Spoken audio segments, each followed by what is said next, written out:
following on from the previous video, let's now consider this surface. So plot this into a 3D plotter, and it will then give you this surface. So so now let's so remember the origin is right here. So this is your x-axis, this is your y-axis, and this is your z-axis. So this grey box here represents ground level, where z equals 0. Okay, so now let's consider along x equals 0. So consider along x equals 0. So x equals 1 is here, x equals 2 is here, x equals 0 is right here. So you've got to picture this vertical sheet of paper where x equals 0. So consider this vertical sheet of paper. So consider this vertical sheet of paper. So you've got your vertical sheet of paper. Where will it intersect the surface? So so this is when x equals 0 here in your domain. So so when x equals 0, you can put this into here. You can then put 0 into here. So this whole thing here will then become this limit 0 negative 0 is just 0.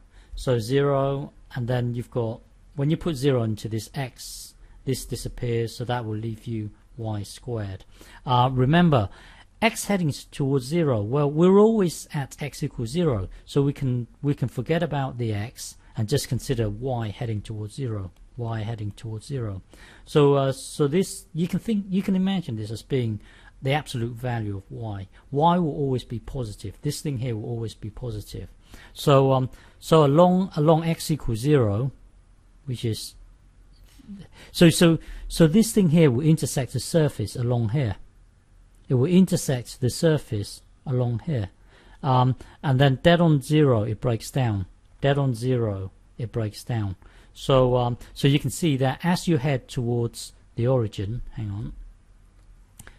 So as you head towards the origin, you're always, this thing here will always be 0. It's 0 here, and then as you're heading towards the origin, you can see that here. As you're heading towards the origin, it's always the intersection of the paper and the surface is always at 0.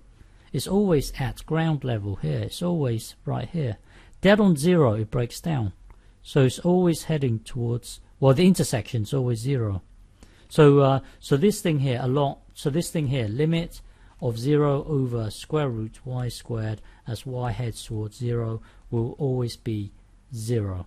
So now let's consider along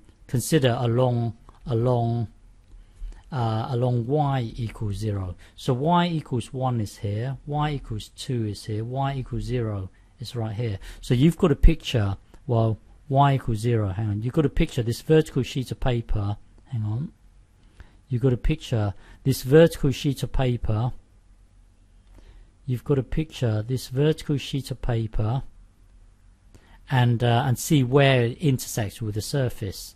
So so consider y equals 0, which will be here.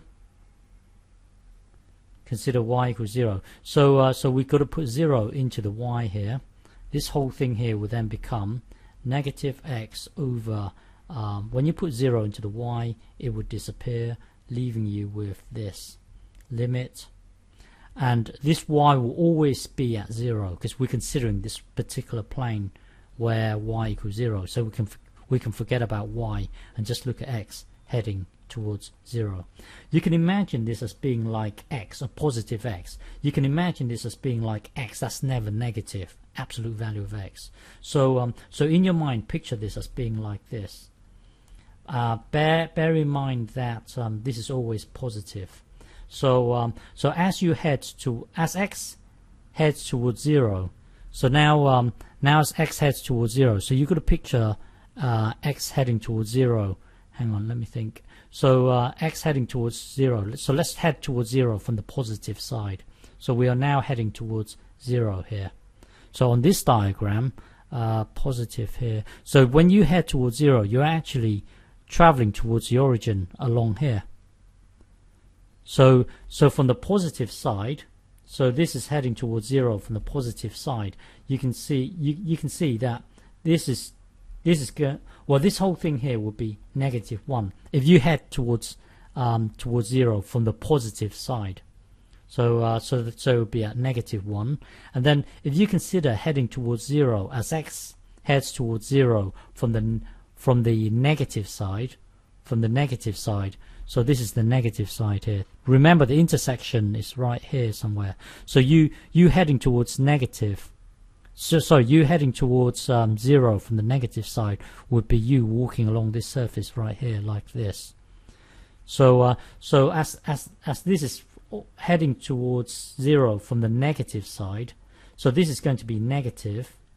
So negative and a negative, it will give you a positive. So so this limit here, so this thing here will be positive. This thing here will be positive. So therefore, you're going to get +1. That's why this. That's why as you approach 0 from the negative side, you are heading towards +1.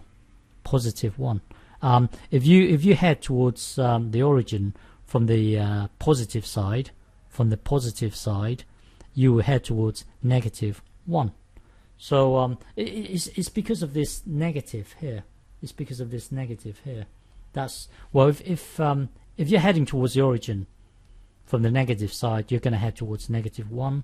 From the positive, from the negative side, you're going to head towards +1. So the point here is that if you head towards the origin from the positive side, you're going to head towards -1, and then here +1. So you can definitely conclude that the limit does not exist, because if you head towards here along x equals 0, along here, you're heading towards 0.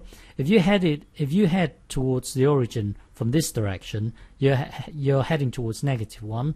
If you're heading towards the origin from this direction, they're all different. They're all pointing at different levels. So we can definitely conclude that that the limit does not exist. In fact, you don't actually need this graph. You can still work it out just looking at this only, by considering along x equals 0, along y equals 0, and you can actually deduce that the limit here does not exist. You don't actually need this.